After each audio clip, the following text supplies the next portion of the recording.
Hello दोस्तों, आप सभी का स्वागत है मेरे यूट्यूब चैनल में। आज की कहानी है इश्क की तड़प भाग 26। तुम यहाँ। रॉम्बी के बेड पर विशाखा बैठी हुई होती है, जिसे देख करके रॉम्बी शॉक्ड हो गया। उसने सोचा भी नहीं था कि इतनी रात को विशाखा उसके कमरे में बैठी हुई होगी। वह यह भी समझ गया था कि वह किस आशंका से उसके कमरे में आई है। वह बिल्कुल उसके पास नहीं जाना चाहता था। जिस पल वो उसके पास जाता था, उसे महसूस होता था कि वह निया के साथ में धोखा कर रहा है। उसे ऐसा नहीं करना चाहिए था, लेकिन वह मजबूर था, क्योंकि विशाखा रॉम्बी के जिस्म की भूखी थी और रॉम्बी भी अपना जिस्म सिर्फ इसीलिए उसे देने को मजबूर था कि निया की जान उसके कब्जे में थी। वह निया को परेशान नहीं करना चाहता था, वह उसकी जान पर नहीं बनने देना चाहता था। इसीलिए अपने आप को बार बार दांव पर लगा रहा होता था। रॉम्बी विशाखा से कहता है कि तुम यहाँ पर इस वक्त क्या कर रही हो? तुम्हें अपने कमरे में होनी चाहिए था। तो विशाखा कहती है, तो क्या हुआ? थोड़े दिनों बाद तो यह हमारा कमरा ही होगा ना। जहाँ तुम रहोगे वहाँ मेरा ही वास होगा। हम दोनों साथ में ही रहेंगे। तो पहले रहूं या बाद में, उसे क्या फ़र्क पड़ता है? विशाखा ने जो कपड़े पहने हुए थे, उन्हें देखकर कोई भी मर्द उसके करीब जाने को तरस सकता था, लेकिन रॉम्बी ने अपने आप पर बहुत कंट्रोल कर रखा था। रॉम्बी ने शर्ट भी नहीं पहनी हुई थी।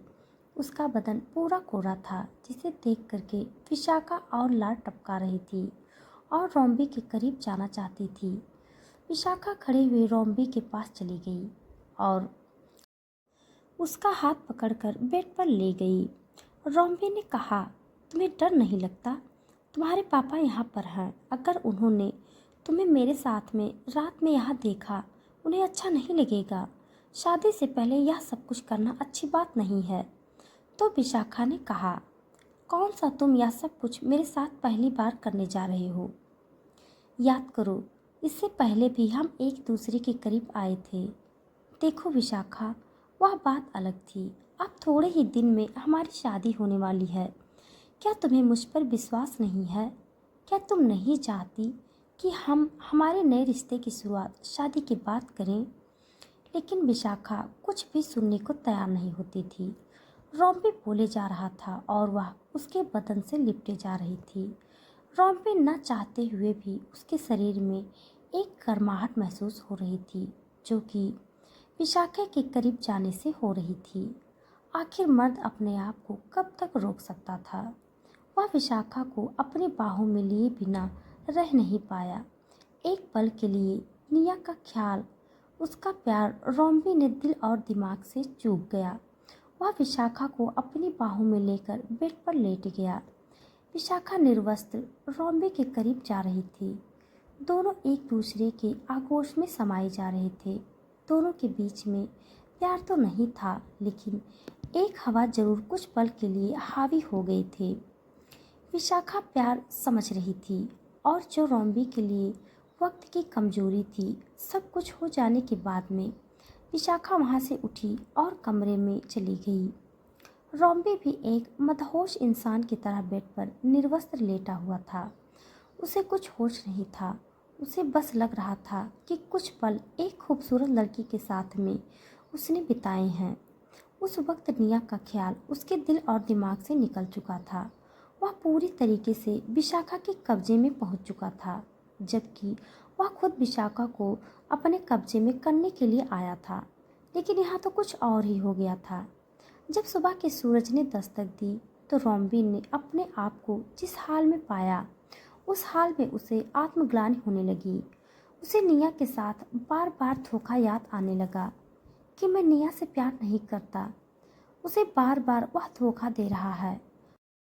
वह किसी और के साथ जिस्मानी कैसे हो सकता है?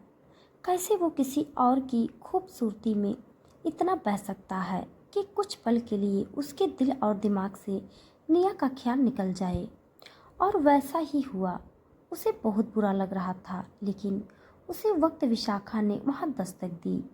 जो भाव उसके चेहरे पर कुछ पल पहले थे, उन्हें उसे उसी पल मिटाना था, क्योंकि वह भाव विशाखा के सामने नहीं दिखा सकता था, वरना विशाखा को शक हो जाता था कि निया जिंदा है और वह उसे तुरंत मार देती।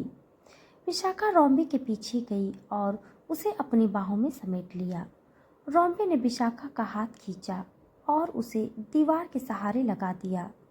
उसके गालों पर झूलते हुए जुल्फों को हटाने लगा। उसे याद आ गया कि उसे क्या करना था। उसे उस बहरूपिया लड़की को अपने जाल में फंसाना था। उसे बताना था कि इन शक्तियों के साथ में वह शादी नहीं कर सकता। लेकिन यह समझाना आसान नहीं था, क्योंकि इस बात की जानकारी अगर उसके पिता को लग गई तो वह तुरंत अपनी बेटी को बता देगा कि मैं उसे धोखा दे रहा हूँ।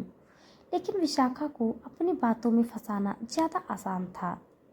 क्या बात है, आज तुम ज़्यादा खूबसूरत लग रही हो। तो विशाखा कहती है, मैं तो कल ज़्यादा खूबसूरत लग रही थी जब तुम्हारी बाहों में थी। मैं हर वक्त तुम्हारे बाहों में रहना चाहती हूँ, तुम्हारे साथ में हर पल बिताना चाहती हूँ। न जाने क्यों तुम मुझे अपने पास नहीं आने देते। तो रॉम्बी कहता है, इतनी भी जल्दी क्या है, अब तो हम लोग साथ में ही रहने वाले हैं। मेरा हर पल, मेरी हर सांस, मेरा हर एक दिन सिर्फ तुम्हारे लिए है और किसी के लिए भी नहीं। तुम हमेशा मेरी बाहों में रहोगी। कहते कहते अचानक से रॉम्बी चुप हो जाता है। विशाखा उसके चेहरे पर आए हुए परेशानियों को भाप लेती है और पूछती है, क्या हुआ, तुम इतनी परेशान क्यों नजर आ रहे हो। तो रॉम्बी कहता है, मुझे यह जिंदगी नहीं जीना। मैं शक्तियों के साथ में जिंदगी नहीं जीना चाहता। मैं एक आम इंसान की तरह जीना चाहता हूँ। इन सारे शक्तियों को खुद से दूर कर देना चाहता हूँ, ताकि मैं एक आम इंसान की तरह उन खुशियों को महसूस कर सकूं जो इस दुनिया में हम इंसानों के लिए बनाए गए हैं। लेकिन यह दैत्य शक्तियाँ हमें वह महसूस ही नहीं करने देती। मैं नहीं चाहता इस रूप में रहना। मुझे अपने माता पिता की तरह आम जिंदगी जीनी है, बच्चे पैदा करने हैं। हमारे छोटे छोटे बच्चे होंगे, अगर वह भी इसी रूप में पैदा हुए तो हम उन्हें क्या सिखाएंगे। हम उन्हें आम जिंदगी नहीं दे पाएंगे। वह भी इन सब चीज़ों में फंस कर रह जाएंगे। उनका भविष्य भी बस इसी तरह बदले की आग में चलता रहेगा। मैं एक आम इंसान की तरह ज़िंदगी जीना चाहता हूँ। क्या तुम नहीं चाहती, या तुम्हें क्या हो गया है अचानक से, कैसे बहकी बहकी बातें करती हो। ऐसी दैत्य शक्तियाँ आम इंसानों को नहीं मिलती। इन शक्तियों को पाने के लिए इंसान कितना तरसता है। आज हम जो चाहें वह हासिल कर सकते हैं। हम किसी चीज़ के लिए किसी पर निर्भर नहीं हो सकते। हमें हमारी ज़िंदगी अपने हिसाब से जीने के लिए शक्तियाँ मिली है। हमारे ऊपर कृपा है, इसी वजह से हम जीवन इस तरीके से बिता रहे हैं। और तुम चाहते हो कि एक आम इंसान की तरह तुम ज़िंदगी बिताओ। हाँ, सच कहा तुमने विशाखा। मैं एक आम इंसान की तरह ज़िंदगी बिताना चाहता हूँ, क्योंकि मेरे माता पिता आम इंसान हैं। उन्हें इन सब शक्तियों के बारे में कुछ भी नहीं पता है। जब उन्हें पहली बार मेरे इस रूप के बारे में पता चला तो मैंने उन्हें तड़पते हुए देखा, और तब से लेकर आज तक मैं उन्हें तड़पते हुए देख रहा हूँ। उस दिन से वो तिल तिल मरते हैं मेरे इस रूप को देखकर, क्योंकि वह चाहते थे कि उनकी तरह मैं भी एक नॉर्मल ज़िंदगी जीऊँ। मेरी भी नॉर्मल तरीके से शादी हो, बच्चे हों जिनका भरपूर प्यार उन्हें मिले। लेकिन मेरी शक्तियों की वजह से कभी भी शक्तियाँ मुझ पर हावी हो सकती हैं। मुझे खुद पता नहीं चलता। मैं उन शक्तियों की वजह से न जाने कितने ही दुश्मन मेरे बन चुके हैं, जिसका खामियाजा मेरे परिवार को उठाना पड़ता है। मेरी बहन के साथ में जो हादसा हुआ है वह भी किसी शक्ति से कम नहीं है। उस शक्ति ने उसके पति को एक्सीडेंट में मार दिया था और फिर उसका रूप लेकर के उसके साथ में रह भी रहा था। वो माँ बनने वाली है, लेकिन मैं उसे यह दिलासा भी नहीं दे सकता कि उस बच्चे के होने वाला पिता इस दुनिया में नहीं है, क्योंकि वह दैत्य इंसान बहरूपिया बन करके उसके साथ में न जाने कितने समय से रह रहा था।